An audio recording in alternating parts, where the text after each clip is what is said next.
could be Phill and Gareth. It is an honour to have you here.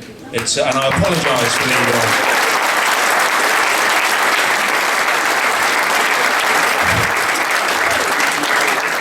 When you look at what you guys achieved, do you sometimes look at Rob and Yine and think, Scott, and think they let you down?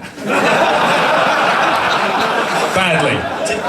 Do you know, Will, the guys are great guys. Do you know, just a quick story, ladies and gentlemen. You saw that clip of the Barbers drive there, and I can remember going on the 74 Lions tour with a great man called Willie John McBride.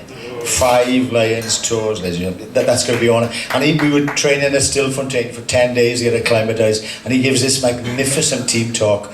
Not take a step backwards, take no prisoners, no escape, I've never won here, blah, blah, blah. And we are so pumped up, it's incredible. And he says, men, go to the training field. And 29 guys went to the training field. And as we go through the door, he shouts out, this is my children's life, Phill, can I have a word with you? And he calls me back to have a chat. I'm chuffed now. Gareth didn't like it very much. He said, you scraping bastard. And I get back to Willie John, he's sitting down and he said, Phill, do you remember that game we played in Cardiff last year against the All Blacks? I said, what game was that, Willie? The Barbarian game. I said, of course I remember. Do you remember when you got that ball near your own line? I said, of course I remember, Willie. Do you remember when you beat those 5 All Blacks? I said, of course I remember, Willie. Well, I'm telling you one thing now, he said, any of that shit in this tour at home on the first time.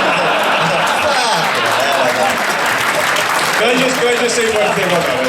Okay, to other two guys here, brilliant. But I showed my son the game. We watched that Barbarian game the other day, and it was fantastic. He's only 9, going on 10 now. And it was brilliant. We're watching it, and he's enjoying it, and then Benny breaks away, and then my father, Derek, Cornell's got the ball, and as he passes it, my son goes, Dad, isn't that a forward pass? I said, Steele, you go and tell your grandfather it was a forward pass. I'm not telling him. It was the angle of the camera. Exactly. Well, Mr. Carling, having played with your father, I'm almost inclined to say that. Let me first of all... Not the right term though, really, is it, Gareth? Thank you so much for inviting Phill and myself to this function. Because I've just realised I know bugger all about the game in the last 20 minutes. and indeed, what a sheltered life I've led. We just missed out. I wish I was playing the modern game, Ben, do you? But you guys, it was, I grew up watching you, and it was unbelievable. And I remember, I told Gareth, it was like, we went to a sevens tournament to watch it, and you were playing, and I was sitting by this tree, I looked up, and it was Phill Bennett. It was awesome, and I was going to ask you for an autograph, but we'd been told by our teacher that the Welsh couldn't write, so I didn't. But it was like, but on a serious note, it was like you were the boys, and it was a special time, even for an Englishman. Well, it was great to come here as a Welshman to play at Twickenham, and Gareth will endorse that, Rob, all the Welsh boys. And I can remember one game here in the mid-70s, and we had an Irish referee. Oh, he was friggin' useless. He was useless, honest to God. John West. And I can remember...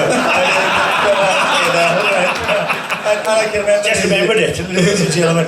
Edwards gets the ball from Rotoruk, just on the 10-metre line there, 10-metre line. A gap opens, Tony Neely was open side flanker, great flanker. He got caught, straight through the gap. We're in. Alistair Hignell full back. I've got JPR, Steve Fennick and Gerald Davis on my right hand side. I'm just about to draw and pass out. Huge whistle goes, and John West, penalty. I thought, what the hell have we done wrong? This is my children's life. And as I'm jogging back towards the halfway line, he said to me, these cheating English bastards, he said, they took a man off the ball there. He said, so I'm giving you the penalty in the halfway line. Fucking hell. I said, John, you are a fucking genius.